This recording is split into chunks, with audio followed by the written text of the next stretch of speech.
Welcome into our Hall of Fame edition of the Silver and Black Show. I'm Amber Theo Harris. This holiday weekend, we take time to show thanks for what we have, especially things that bring joy to our lives, like our family, food, and of course, Raider football. For so many of you, Raider Nation, childhood memories of watching Raider greats like Eric Allen and Steve Wisniewski bring back feelings of pride and happiness. Well, tonight, we relive those memories with you as we celebrate their nomination to the Pro Football Hall of Fame class of 2025. Throughout the show, we'll be joined by their peers and colleagues to gain perspective on just how dominant they were. First up, we say hello to longtime Raiders radio talk show host, JT the Brick. All right, JT, it is so good to have you on. Nobody has covered the Raiders longer than you. You are a historian of sorts around this team. And I think if anybody could make a case for Eric Allen and Steve Wisniewski, it is you. Let's start with our good friend, EA. Covering him for so long, what stood out to you about EA? Well, he's an amazing human being, but that doesn't help for the Pro Football Hall of Fame. What matters is stats. And I've been saying this from the day I met him. 54 career interceptions, 8 returns. The stats are overwhelming. He's one of the most dominant players when it comes to being a ball hawk. Now, he was a really good tackler. He was amazing once he got his hands, Amber, on the ball and knew how to find the end zone. But the way he jumped routes, the way he anticipated the football, and the way he made big plays in big games. He played with Reggie White. He played for Al Davis, Charles Woodson. He played on a great Raider team. And at the very end of his career, might have been the most productive years of his career. So his overall body of work, you cannot leave a gentleman out of Canton, Ohio that has 54 career interceptions. The number should be at about 40, 45 for automatic entrance, and he shattered that. He was a great football player. JT, we hear a lot of stats, and it is about the stats, but there are points that people don't bring up that only sports reporters think of things like this. And it is look at the division at the period of time that he played in that division, especially with the Philadelphia Eagles, the type of competition that he was going up against with receivers at that period of time in the National Football League. And at that time, you had the Redskins, you had the Cowboys, who were very good, that were going to Super Bowls. And here he is defending those receivers, you know, guys like Michael Irving on those teams, Art Monk on those teams. So do you consider the competition and the division in which they played when you consider the Hall of Fame? Absolutely. It's a great question. And how about all of those teams? You know, Dallas played inside, but the Giants outside in the snow, the Eagles playing at RFK. You want to talk about one of the most incredible environments to play. It was playing back then, Washington, outdoors. The Giants had the doors open with the wind swirling. He had to do it in the snow. He had to do it in the wind. He had to do it against great teams and rivalries. And, you know, I know Seth Joyner's great friends with EA. Jerome Brown's one of the best. He passed away. Reggie White passed away. Amber, let me tell you this. Imagine if Mr. Davis, and Mark has a lot of power within the Hall of Fame. Mark's done a lot behind the scenes in Canton. But if we go back to Mr. Davis when he was alive and Reggie White, if he was still alive, can you imagine them banging down the door in Canton over the last 4, 5, 6 years for Eric Allen? You got to take that into consideration of the time that he played.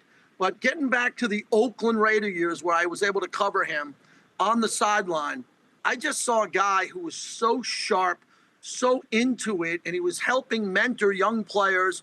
He was at the end of his career. I think he could have played another 2 years. His last game was the tuck rule, and that ball was coming to him. That's one of my favorite EA stories, when he was standing behind Charlie Weiss and he heard the play. And then Brady brought the ball down. Well, why did he bring the ball down? For the fumble, because EA jumped the route. And imagine if the ball didn't come down and came out. He would have had 55, and maybe that would have been the biggest interception of his career. But he is more than worthy. I really get upset when legendary Raiders have to wait. It's a passion of mine to try to help get him in, and Eric Allen has waited too long. No doubt about that. Let's move over to Steve Wisniewski. Guards aren't sexy, but if you don't have one, you're not going to win games. And Wiz was not just one of the best linemen, one of the best guards of all time. What made him special? Great question. What made him special, and I talked to him recently on the radio, he was able to flip the switch and go from this gentleman, this kind guy who didn't have any jerseys in his house, no helmets, went home to his children, and they just thought of him as a dad.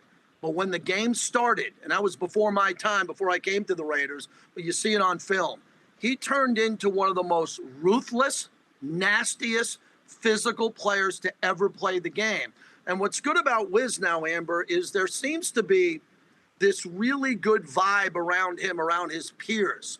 You know, Mark Schlereth was on a podcast. Other people in podcasts and shows are talking about Steve Wisniewski, and they're going back saying, wait a second, he was on the all-decade team.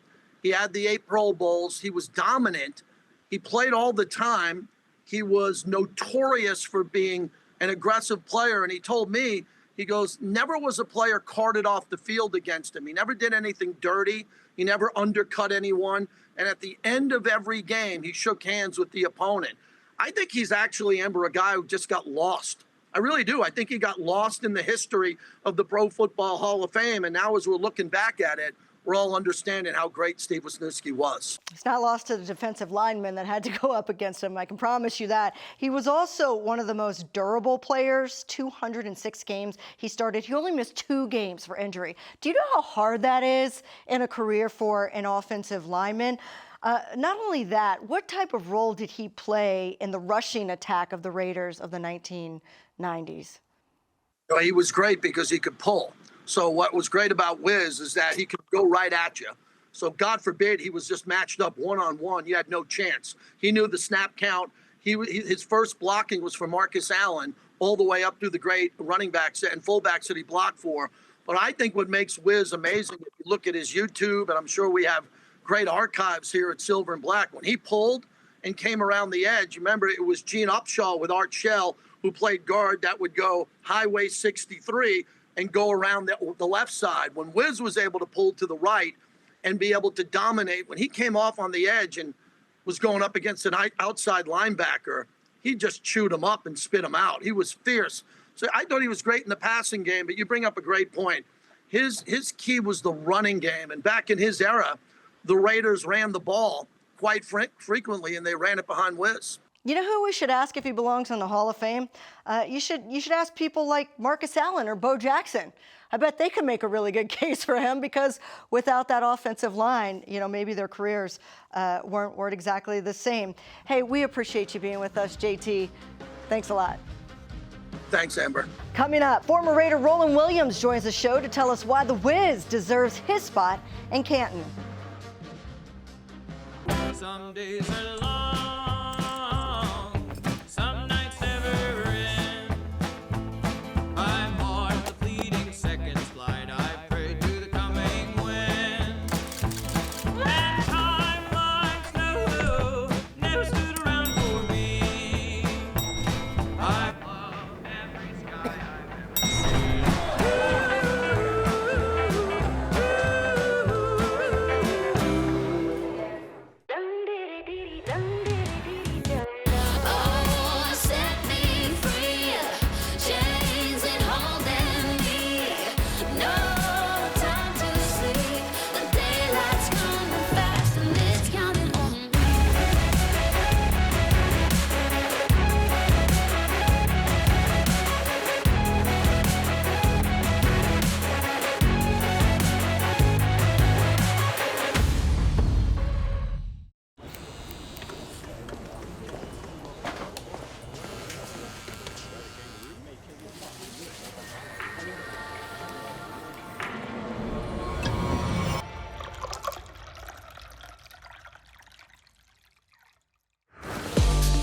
Taste is not an option.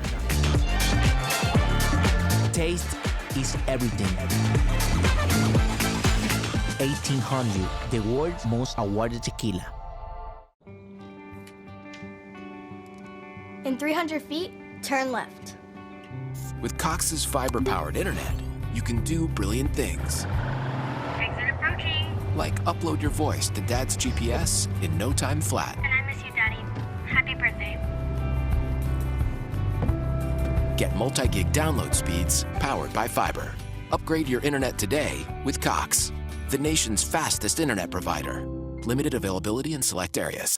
Every year, millions fly with us at Allegiant because together, we go places. We see old friends and try new things. We laugh. We really like to laugh. And reconnect. We remember. And we wander, which leads to wonder. From how we go to where we go to what we do when we get there, we go further together. Some days are long, some nights never end. I'm on the fleeting seconds flight. I pray to the coming wind. And time like snow never stood around for me. I've loved every sky I've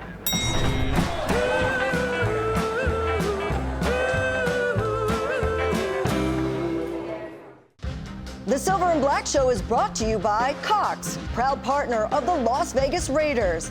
1800 Tequila, official partner of the Raiders. Taste is everything. Please drink responsibly.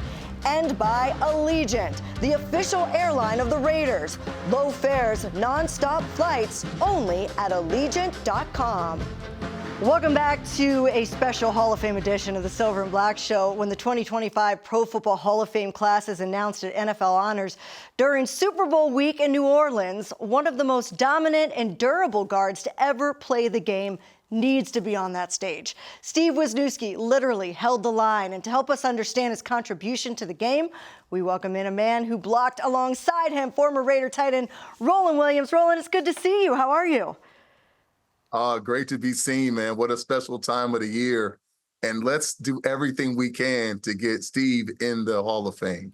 That's what we're trying to do, my friend. So make a case for him. Why does he deserve to be enshrined in Canton? Well, I think when we talk about why he should be in the Hall of Fame, we got to start with durability. 206 starts as a guard, making plays, and probably one of the most competitive eras of the National Football League with people up front, going against big defensive linemen, making so many plays, it's ridiculous. 13 years in the league, 9 postseason games, 2-time first-team All-Pro, 8-time Pro Bowler, all-decade team. The list goes on. And the other part is, who else was better in his era of football? Who else was better playing guard? I would say nobody. I played with him. Not only is that, he's a great human being. I just think that it's long overdue. He should be in the Hall of Fame. He deserves it, and he has all the skill sets and proved it on the field. I always say, let's look at other Hall of Fame, linemen, and how does he measure up to them? There's guys like Gene Upshaw. He's a 5-time All-Pro. Steve Wisniewski was an 8-time All-Pro. So let's keep that number, 8-time All-Pro. Larry Allen, 7-time All-Pro. Alan Faneca, he was an 8-time All-Pro. And Steve Hutchinson, 7 times. So 3 of those 4 men that I just listed have fewer All-Pro selections than Steve Wisniewski. But what did he do as far as a blocker? Both, let's start with the run game. Because in the 2000s, let's back it up. Let's go to the year 2000. The Raiders led the league in rushing. Let's start there. Led the league in rushing. So as a run blocker, what was he like? What skills did he have? Well, I think that the best thing you can do as an offensive guard is to get movement at the line of scrimmage, right? His strength and his power to get big men to move was something that was eerie. But then you got to be smart enough and good enough to get up to that second level. The base blocking, the combo blocking to the next level, critical for a running game to exist. He showed that he can do that time and time again. His footwork was flawless. When I used to watch him on film, it was like you can watch a teach tape for how to do it, time in and time out. It didn't matter. And again, the consistency, I think that's the part. Sometimes the greatest players don't get the respect they deserve because you get so used to greatness. People don't even appreciate it, right? And so I think Steve was just that kind of person, super strong at the point of attack, always reliable, could get to the next level, and just a force of nature, man, just so strong and super intelligent to go along with it. Do you remember some of the matchups firsthand as you were there on the line, blocking next to him, looking at some of the great linemen, the great defensive linemen that he was lining up against in your division and was able to completely eliminate? Can you give us some stories about that? Well, I think in our division, obviously, we had the teams that we hated. We had the Chiefs, we had the Chargers, blah blah blah. But to me, it was the big moments. It's about the postseason. The Baltimore Ravens at that time had one of the strongest defenses in the league, and everybody knew about Ray Lewis. But also, they had some impressive defensive linemen up front. And so, if you go back and watch that film, you'll watch so many times Steve Wisniewski eliminate these dudes, you know what I'm saying, off the field and critical points, stopping blitzes. So much didn't happen because we had the stability at the guard position. And so that's the part that when you watch our offense and how we ran, there wasn't pressure on the inside.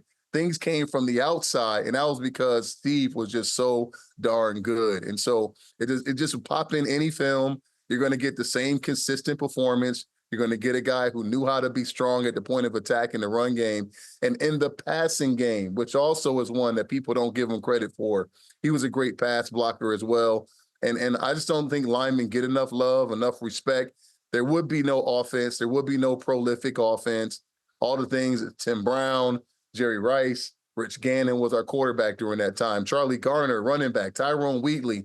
The list goes on and on. All of those guys will tell you that Steve was a big part of all that happening. I always hate to look at these guys that deserve to be in and have been overlooked for years, and then I see a new guy in the same position, come onto the ballot. Marshall Yanda's on the ballot this year, and he's a great guard. I mean, deserves to be a Hall of Famer. But are you a little concerned about recency bias? I know two players of the same position can go in, but when voters look at that, do you think they tend to say, I don't want to put too many guards in 1 year, or maybe if I had to pick one, I'd pick one of the... How do you avoid recency bias? Like, what is the perspective people should keep about Wiz? I think that's one of the terrible parts about how this process works. Sometimes, like, there's just not enough to go around, and it's not always the most deserving player. It's about the deserving player with the position at that year, et cetera, right? It's like when certain players come out, you knew, hey, Tim Brown is coming out. Like, it's the Hall of Fame time. Like, it's just always a limit to how many players they let in. I think that's just one of the parts about the league, but you can't forget about number 76. Come on, Roland, I can tell Yeah. what influence he had on your life and your memories of him, and we just really appreciate you taking time this weekend to share them with us, and we're all going to keep our fingers crossed that Wiz gets exactly what he deserves, and that's a gold jacket. He deserves it, and I can't wait to be there in Canton to celebrate with him. Coming up, Hall of Fame wide receiver Tim Brown stops by the show to tell us why it's Eric Allen's time to be enshrined in Canton.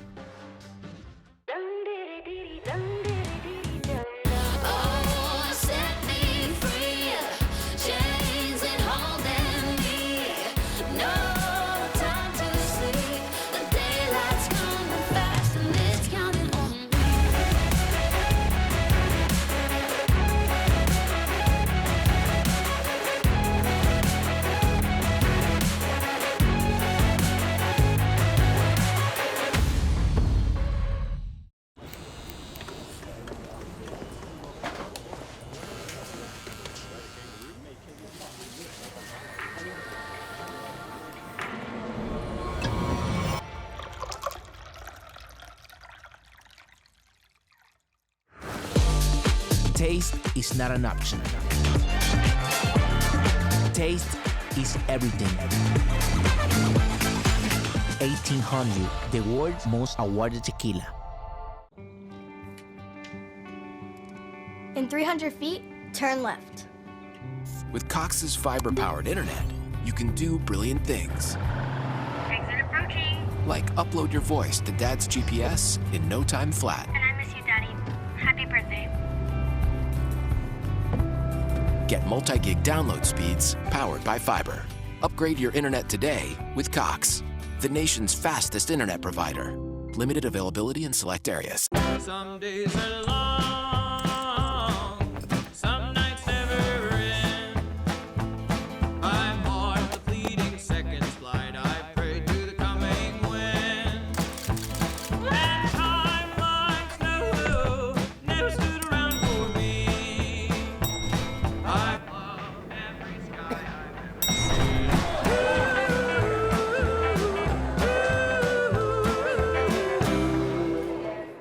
Every year, millions fly with us at Allegiant because together, we go places.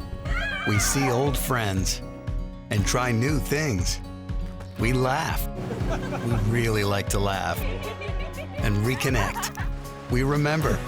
And we wander, which leads to wonder. From how we go to where we go to what we do when we get there, we go further together.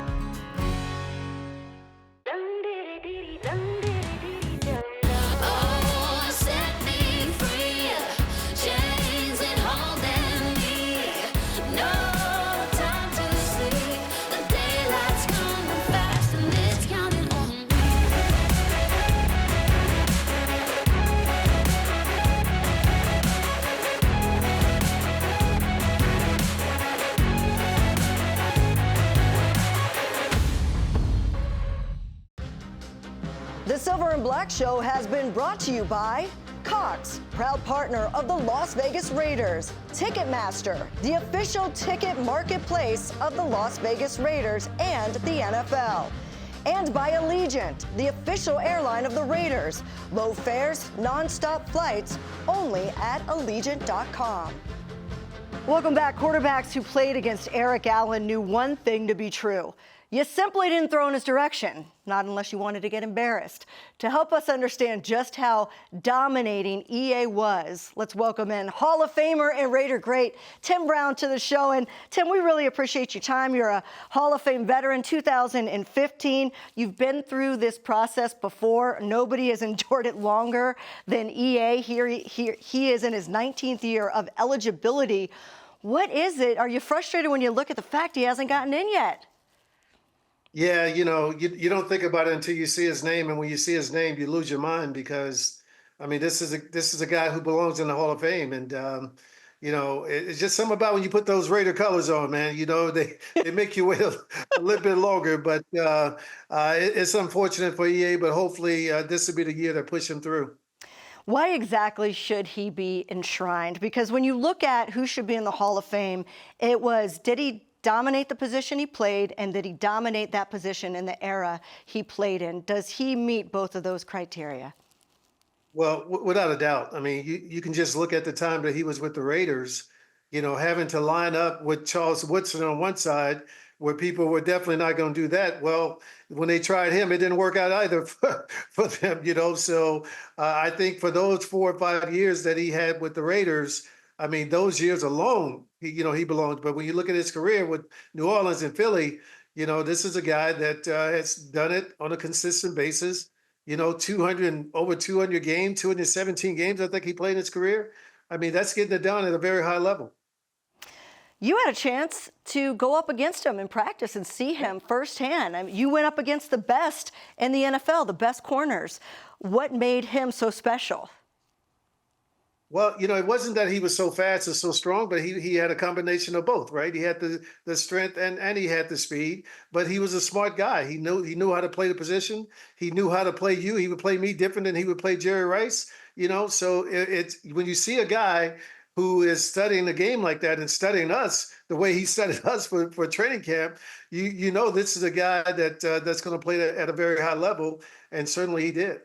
There's kind of a system for getting in the Hall of Fame. You have to go through a process. You have to go through people standing up for you and explaining, presenting you essentially why you should be in the Hall of Fame. What makes that process so different from one year to another? Why does a guy not get in one year, and then the next year he has a great presentation once again, still has the same numbers? What improves their chance of getting in from year to year? Yeah, I mean, that's a magic bullet that I don't think anybody knows at this particular point. We believe me, when I retired, I was 3, 3, 2, 3, 2, 2, and 3, I think, with yards, catches, and touchdowns. And it didn't happen. We kept saying, well, because of this, you got to shake this around. You got to, and you just never know what the magic portion is. But I really believe that, with a guy like EA, you just got to go and put the facts out there. Look at what he did up against the best receivers in the league, and look at the results of that.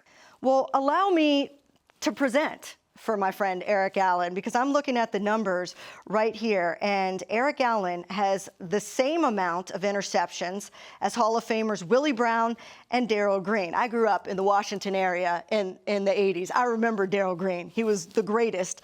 And Eric Allen, if he has the same numbers, he deserves to be there as well. Also, Eric Allen held the single-season record for interceptions returned for touchdowns for 30 years. He held it from 1993 all the way to 2023 when Deron Bland just last year did it for Dallas. So that says something. Shouldn't he be in because of the numbers are the same as these greats? I mean, that's really the issue, Amber. There is no set parameter for any position. Is really what these guys feel on voting day, and that's unfortunate, I think.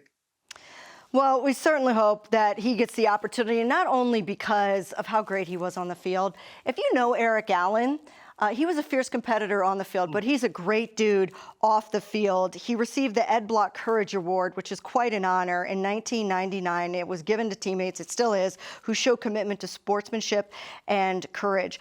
What did he not only do, as a person off the field, but for other men around him, the influence that he probably had as a leader in that locker room? You were in there with him. Yeah, no doubt about it. I mean, when you're the veteran like he was in the league, around the same time, and we came into the league the same year, so I mean, we grew up together in the league, is what I like to say. But seeing him around his family, around his wife, around his kids, I mean, he was quite the example. This guy. Look, you can't do any more than what Eric Allen did. I mean, certainly we all want to win 15 championships and all that kind of stuff, but it didn't happen that way. But this guy has done everything on a football field from a personal standpoint. And the Hall of Fame is not about how many times you won a championship. It's about what you personally did on the football field. And if they really go by that, I think they will very quickly put this guy in the Hall of Fame this year. Well, Tim Brown, I cannot wait to see the day when you're sitting up there on the stage in Canton and your buddy Eric Allen has that jacket on and sits down right next to you. What a moment that will be, and we all pray that we get a chance to see that. Thanks so much for joining us, Tim. Thank you. Appreciate you. Raider Nation will be waiting anxiously to find out if EA and Steve Wisniewski will be the 31st and 32nd Raiders to enter the halls of Canton. That'll do it for us on this special edition of the Silver and Black Show. Happy Thanksgiving, everyone. We're going to see you next time.